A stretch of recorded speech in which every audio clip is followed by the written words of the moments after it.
Hi everyone, this is Kulsresh Dubey and I am currently pursuing my BTech from DTU in Computer Science and Engineering. This is my first year and I am currently in my second semester. तो आज हम integral calculus का एक question solve करने जा रहे हैं, ठीक है। तो क्वेश्चन आपके सामने है कि हमें जो है वॉल्यूम फाइंड करनी है एक पैराबोलॉइड की क्वेश्चन हमें दे रखी है z equals to x square plus y square और किस एरिया में फाइंड करनी है। तो वो एरिया हमें दे रखा है, एरिया जो है वो दो तीन लाइंस बाउंड करनी है, y equals to x, x equals to zero and x plus y equals to two, ठीक है।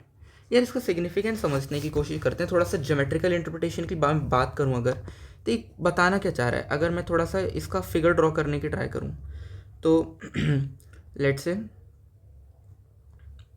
एक मिनट जस्ट, या this is my paraboloid, this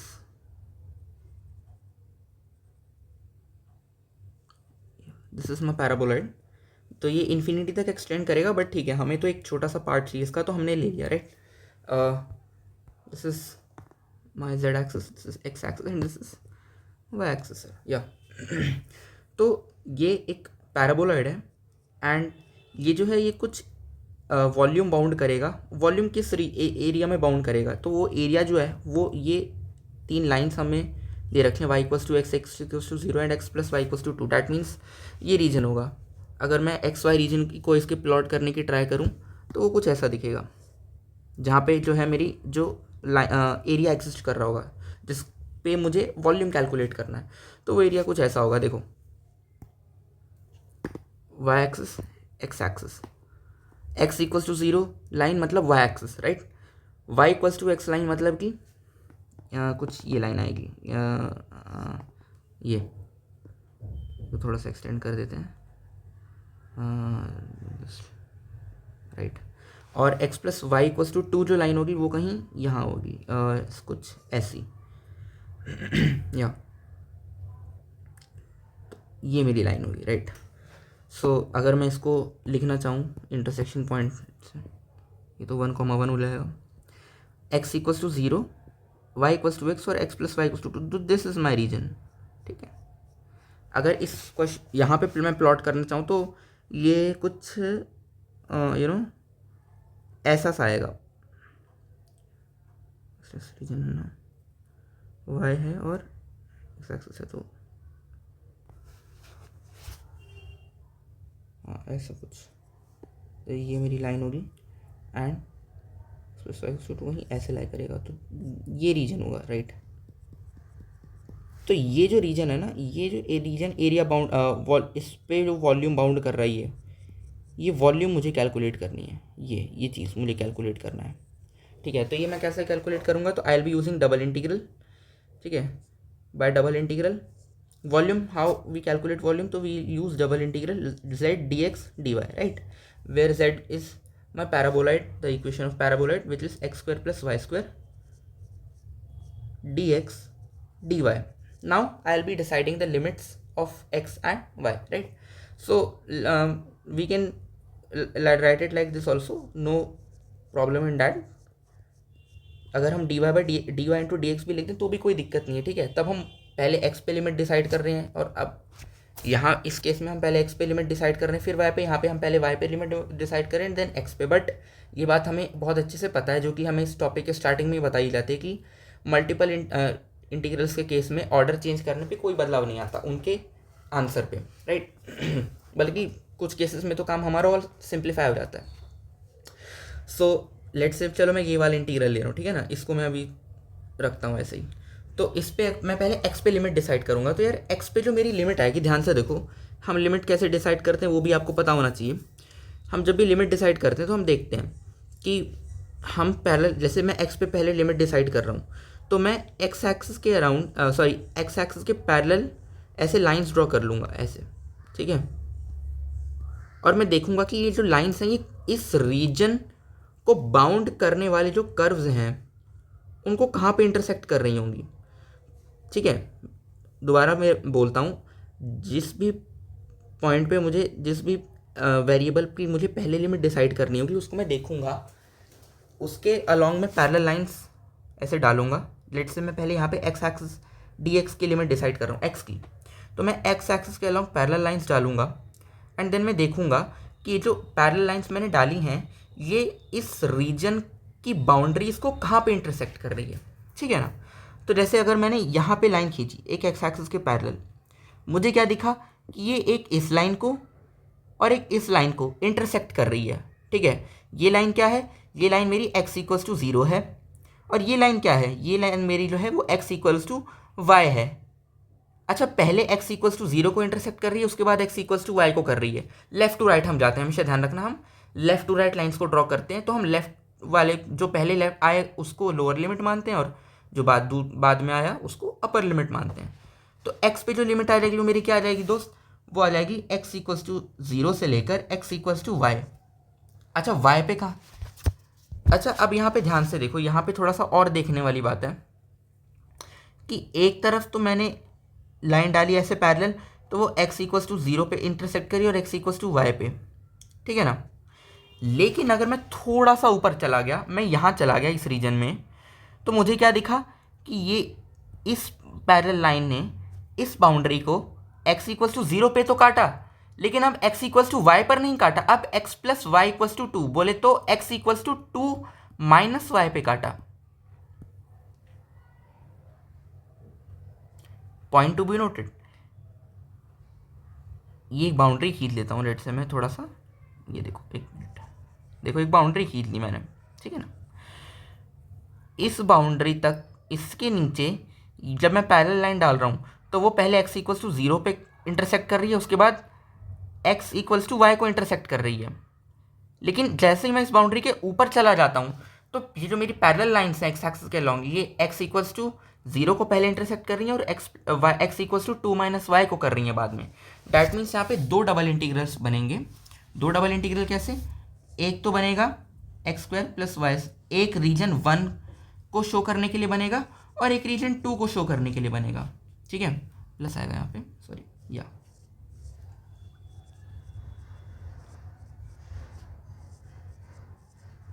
ठीक है। तो लेट से यहाँ पे लिख देता हूँ रीजन 1 और रीजन 2, ठीक है, आपको अच्छा समझ आएगा। तो रीजन 1 को का देखो x का लोअर लिमिट क्या होगा, अगर मैं रीजन 1 में देखूँ तो x पे जो लोअर लिमिट आएगी वो x इक्वल्स टू 0 आएगी और अपर लिमिट आएगी x equals to y. Region 2 में x पे जो लोअर लिमिट आएगी वो स्टिल x इक्वल्स टू 0 ही रहेगी, लेकिन अपर लिमिट जो होगी वो x इक्वल्स टू 2 माइनस हो जाएगी, सर ध्यान रखना, ठीक है। अच्छा, उसी के अकॉर्डिंगली y पे लिमिट चेंज होगी भाई। अब देखो रीजन 1 में y जो है वो 0 से 1 जा रहा है, या y जो है 0 से 1 जा रहा है, और रीजन 2 में y 1 से 2 जा रहा है। तो ये मेरा फाइनली इंटीग्रल आएगा, ठीक है, डबल इंटीग्रल। एंड देन मैं इसको इवैल्यूएट कर सकता हूँ। इवैल्यूएट कर लेते हैं, देखते हैं क्या मिलेगा। अच्छा, इवैल्यूएट करने से पहले मैं, चलो इवैल्यूएट कर लेते हैं एंड देन आपको थोड़ा सा चीज़ बताऊँगा फिर इसके बाद, राइट। ठीक, इधर रख लेते हैं इसको, ग्रेट। बैठ गया क्या, नहीं ना, ठीक। या इंटीग्रेट करेंगे तो आई विल बी गेटिंग, इसको इंटीग्रेट कैसे करेंगे भाई, 0 से 1। अब पहले इस इंटीग्रल को इंटीग्रेट करेंगे, डी एक्स को ले रहे हैं ना पहले, डी वाई को बाद में लेंगे। और इस इंटीग्रल की बात करें तो 1 से 2, वही बात है, पहले डी एक्स वाले को इंटीग्रेट करेंगे, डी वाई को बाद में इंटीग्रेट करेंगे।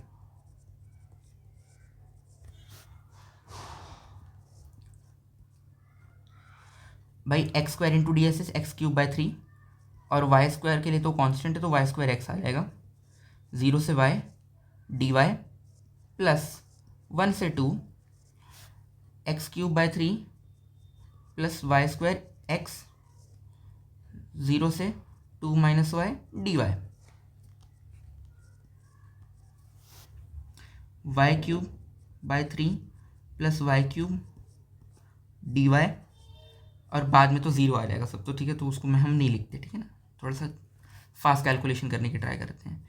2 माइनस वाई का whole cube by 3 plus y square into 2 minus y, और ये डी वाई। ये इस ब्रैकेट को फ्रैक्शनल पार्ट समझने की गलती बिल्कुल ना करें। आई होप आप समझदार है तो नहीं करेंगे डेफिनेटली। 0 से 1 4/3 y क्यूब dy प्लस 1 से 2 थोड़ा सिंप्लीफाई कर लेते हैं इसको। एक काम करते हैं, 2 माइनस वाई को कॉमन ले लेते हैं। 2 माइनस वाई को कॉमन लिया तो यहाँ पे बचा 2 माइनस वाई का whole square which is y square minus 4y plus 4/3 और यहाँ पे बचा वाई स्क्वायर, ठीक है ना, dy। इसको हम लिख सकते हैं 0 से 1 4/3 y क्यूब dy प्लस 1 से 2 minus y 3y 4y square minus 4y plus 4/3 dy। मैं फिर से 4/3 को कॉमन ले सकता हूँ, राइट। तो यहाँ पे ऐसे लिख सकते हो, इस वाले को बाहर ले लो, 0 से 1 y क्यूब dy प्लस 4/3 यहाँ से कॉमन लिया तो 0 से 1 2 minus y square minus y plus 1 dy, ठीक है। सॉरी, ये तो 1 से 2 आएगा, क्या कर दिया, या 1 से 2, ग्रेट, ठीक है। और थोड़ा सा सिंप्लीफाई कर लेते हैं यार, ठीक है ना। 0 से 1, अच्छा 4/3 को पूरे में कॉमन आ रहा है तो पूरे में ही कॉमन ले लेते हैं, काम कर देते हैं और थोड़ा सा चीज़ सिंप्लीफाई हो जाएंगी। देखो ये आएगा 2y square minus 2y plus 2 minus y cube plus y square minus y. जैसे वाई क्यूब की टर्म यहाँ पे क्या आएगी तो माइनस वाई क्यूब आएगी, ठीक है। स्क्वायर की टर्म्स क्या आएगी, जब 2 डिग्री के कॉफिशिएंट कांस्टेंट टर्म या फिर 1 डिग्री के दोनों कॉफिशिएंट मिलेंगे तो यहाँ पे जो कांस्टेंट टर्म आएगी वो आएगी 2y square plus y square will be 3y square. First degree की टर्म कब आएगी, ये 2 इस माइनस से हो जाए -2, ये माइनस वाई इस 1 से हो जाए तो माइनस वाई, तो -2y into minus y -3y, और कांस्टेंट टर्म कांस्टेंट को मल्टीप्लाई करने से आएगी, ऐसे आएगी, ठीक है। ये 1 से 2। आगे चलते हैं थोड़ा, 4/3 और सिंप्लीफाई किया तो अब भाई देखो फटाफट आना चाहिए इंटीग्रेशन तो, ठीक है ना। इंजीनियरिंग मैथमेटिक्स की क्योंकि हम पढ़ रहे हैं तो डेफिनेटली हमें इंटीग्रेशन वगैरह जो बेसिक्स हैं, हमारी कैलकुलेशन फास्ट होनी चाहिए और हमारी जो इंटीग्रेशन है वो हमारी टिप्स पे होनी चाहिए, ठीक है ना। ये चीज़ बिल्कुल ध्यान रखना आप। देखो 1 से 2 इसको ऐसे कर लेते हैं, ठीक है, ये वाला ब्रैकेट, ताकि डिफ्रेंशिएट कर सकें। अब करा इसको 1/4 आया, 0 का कोई महत्व है नहीं, -16/4 प्लस 8 माइनस 2 इंटू 2 का स्क्वायर 4, 4 से 2 कटा 2 -2 6 plus 4 minus -1/4 plus 1 -1/2 sorry 3/2 plus 2 जो कि आ जाएगा 4/3 1/4 और ये +4 से -4 कटा, चलो आप लोगों के लिए थोड़ा और, 8 - 6 is 2 प्लस 4 -1/4 1 + 2 is 3 3 - 3/2 is 3/2, ठीक है, जो कि हो जाएगा 4/3 1/4 -4 प्लस 2 प्लस 1/4 -3/2, ठीक है। 4/3 1/4 is 2/4 1/2 1/2 - 3/2 is -1 -1 + 2 is 1, तो आंसर आएगा 4/3। 4/3 will be your answer sir, ठीक है, ये आंसर आया। देखो हमारा आंसर आ गया, बट क्या इसको हम थोड़ा सिंपल तरीके से और कर सकते थे। हमारा आंसर है, क्या मैं ये बोल रहा था, जैसे अभी मैंने जो यहाँ पे इंटीग्रेशन का ऑर्डर चेंज किया, राइट, तो इंटीग्रेशन का ऑर्डर चेंज करके क्या हम 4/3 आंसर ला सकते हैं, एक बार देखते हैं। और यहाँ से आपको मैं थोड़ा सा एक अच्छी चीज़ भी सिखाऊंगा कि क्यों इंटीग्रल का ऑर्डर मैटर करता है। अगर हम चेंज कर दें तो हमारा काम सिंपल हो जाता है। देखो पहले हमने x पे लिमिट डिसाइड की, अब हम y पे पहले लिमिट डिसाइड कर लेंगे, आंसर सेम आएगा, इस बात की गारंटी हम देते हैं, लेकिन आपको कुछ पता लगेगा। अच्छा देखो, अगर मैंने y पे पहले लिमिट डिसाइड करने का ट्राई किया तो चलो देखते हैं क्या होगा। y पे पहले लिमिट डिसाइड करने का ट्राई किया, इसका मतलब मैं क्या करूँगा, मैं y एक्सिस के पैरेलल लाइंस ड्रॉ करूँगा और फिर देखूँगा कि भाई y = पहले क्या आ रहा है बाद में क्या आ रहा है, ठीक है। यही बाउंड्री रही मेरी, बाउंड्री तो चेंज नहीं हुई भाई। अच्छा y एक्सिस पे मैंने जैसे लाइंस ड्रॉ करी y एक्सिस के पैरेलल, मुझे क्या दिखा ये जो लाइन है ये इसकी बाउंड्री को y इक्वल्स टू एक्स पे काट रही है और लो अपर और कहाँ फिर दोबारा कहाँ काट रही है, y equals to 2 minus x पे। ठीक है, एक बार y इक्वल्स टू एक्स पे काट रही है, एक बार y equals to 2 minus x पे काट रही हैं। ठीक है, और यहाँ पे कोई डिस्क्रिपेंसी भी नहीं है।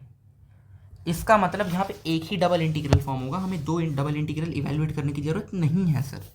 ये मज़ेदार चीज़ है यहाँ पे। y इक्वल्स टू एक्स से y equals to 2 minus x.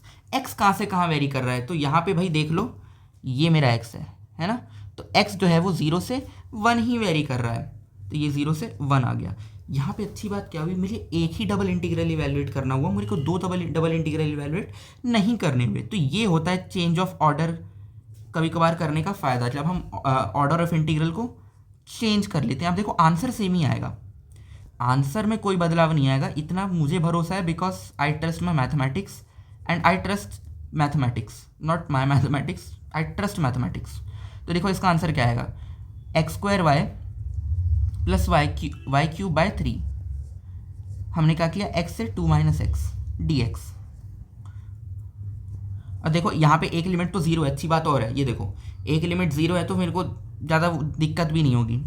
X square into 2 minus x plus 2 minus x cube by 3 minus x cube plus x cube by 3, और ये कहाँ पूरा डी एक्स के रिस्पेक्ट में इवेलुएट होगा 0 से 1।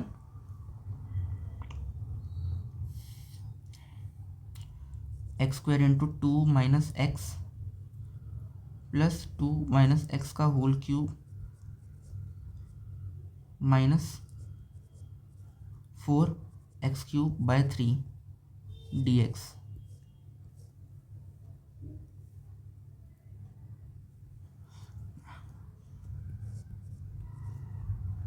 तो ये क्या हो जाएगा, 2x square minus x cube minus x minus 2 का whole cube by 3 minus 4x cube by 3 dx।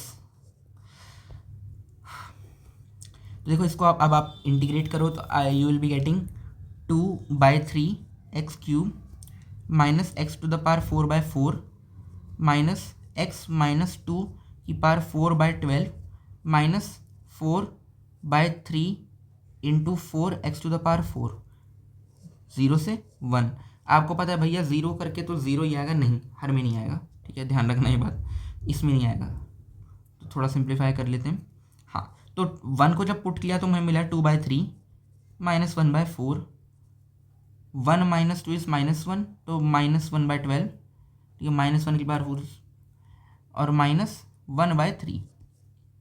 जब मैंने ज़ीरो पुट किया तो ये ज़ीरो हो गया, ये ज़ीरो हो गया और ये ज़ीरो हो गया, ये बचा 0 माइनस 2, माइनस 2 की power 4 is 16, 16 by 12, 2 by 3 minus 1 by 3 is 1 by 3। यहाँ इसको 1 बाय 4 को मैं 3 बाय 12 लिख सकता हूँ, देखो ऐसे 3 बाय 12, और minus 3 minus 1 is minus 4 by 12, और माइनस 4 बाय 12 को मैं माइनस 1 बाय 3 लिख सकता हूँ। तो डायरेक्ट ही मैंने इसको माइनस 1 बाय 3 लिख लिया, और ये तो कट के 0 हो गया, राइट।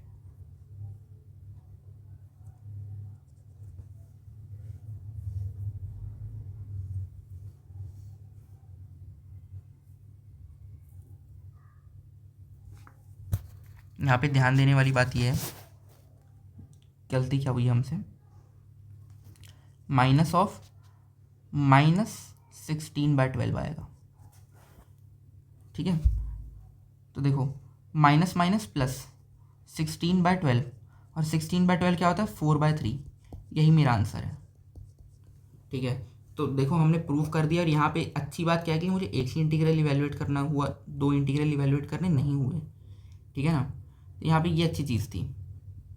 हालांकि हम इसको भी थोड़ा सिंप्लीफाई कर सकते थे, पता नहीं मैंने थोड़ा सा कॉम्प्लिकेट कर दिया इसको, बट कोई नहीं, चल यार ठीक है, आंसर आ गया, ठीक है। बट यहाँ पे एक सिंगल इंटीग्रल में हमारा काम बन गया और आंसर सेम आ रहा है, इसका मतलब हमारा कॉन्सेप्ट एकदम तगड़ा है भाई, ठीक है ना।